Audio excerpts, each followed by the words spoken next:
Sa gitna po ng napakainit na panahon, ang tanong ng lahat, naku, kailan nga ba talaga uulan? Pag-usapan po natin yan kasama si Pag-asa Assistant Weather Services Chief Chris Perez. Mainit na umaga at welcome pa rin po ngayon sa Balitang Hali. Magandang araw, Connie, at sa lahat po na ating mga taga-subaybay. Eto nga po, may balita tayo, inulan ng yelo ang ilang lugar sa bansa, gaya po na lamang dyan sa Carmen, Cotabato. Ano ho ba ang dahilan yan?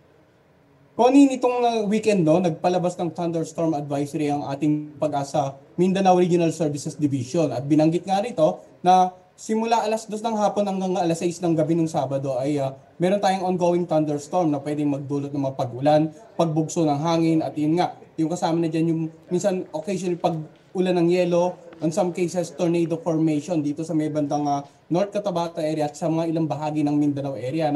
So nataon na itong inulan ng yelo sa may bahaging Cotabato area ay natapat po sa isang severe thunderstorm. Ang isang thunderstorm pwedeng magpaulan, magdulot ng malakas na hangin, pero yung severe thunderstorm, mas malakas na thunderstorm, pwedeng magdulot ng pag-ulan nga ng yelo na gaya ng naranasan natin ng mga kababayan natin sa ilang bahagi nga ng Mindanao ditong weekend. I see, okay. Pero meron din hong ibang lugar naman, Ipo-Ipo, di ba ang naranasan? Mas madalas ho ba talaga ang pagkakaroon po nito kapag mainit ang panahon? Tama yan, Connie, Dahil nandito tayo sa dry months or dry season sa ating bansa, yung mga buwan ng Marso, Abril, Mayo, hindi porke dry months ay hindi na tayo ulanin, mas malaki ang posibilidad na magkaroon tayo ng mga isolated na thunderstorm activity. Itong mga thunderstorm activity, usually 5 minuto, pinakamatagal na 1 hanggang 2 oras. So itong mga thunderstorm, pwedeng magpaulan ng maraming tubig, pwedeng magdulot ng mga pagkulog at pagkidlat, pagbugso ng hangin, at pagkapag severe ang thunderstorm na tapat sa lugar nila, pwedeng makaranas sa pag-ulan ng yelo o hail, o pwede rin makaranas ng mga tornado o ipo-ipo sa isang lugar. Okay, kapag ganito hong nakakaranas tayo, halimbawa na lang ng ipo-ipo o tornado, ano hong gagawin kapag syempre nandun sa may malapit na area po nangyari ito?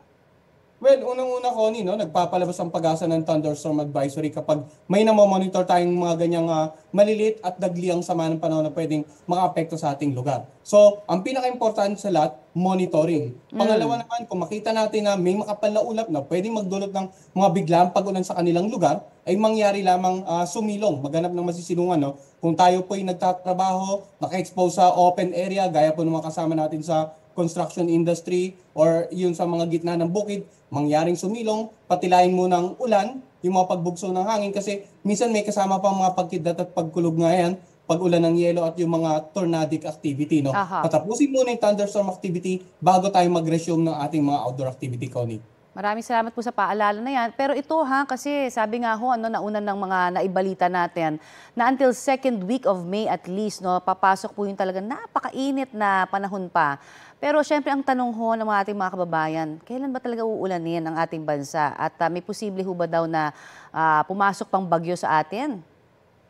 Well, Connie, sa ngayon dahil nga meron ba tayong halos patapos na episode ng El Nino, napakadalang talaga ng mga bagyo na inaasahan natin. Pero sa buwan ng Mayo, umaasa tayo ng at least 1 hanggang 2 bagyo na pwedeng mamonitor ng Pag-asa. Yun nga lang, kung tatama o hindi sa ating kalupaan, yan pa yung titingnan natin na posibleng mangyari sa darating na buwan. In terms of yung paulan naman na normal nating nararanasan, usually during the second half of every year, yung mga buwan ng June, July, dyan nagsisimula yung panahon ng tag-ulan sa ating bansa. Pero kung yan na nga sana talagang maging maayos yung lahat. So yung antabayanan na lang natin yung mga La Nina naman, kung sakasakali, sir. Pero syempre yan ay panibagong interview na natin sa susunod naman. Marami pong salamat sa inyo pong update sa atin. Pag-asa Assistant Weather Services Specialist Chris Perez.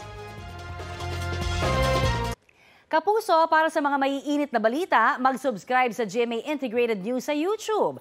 Sa mga kapuso naman abroad, subaybayan nyo kami sa GMA Pinoy TV at sa www.gmanews.tv.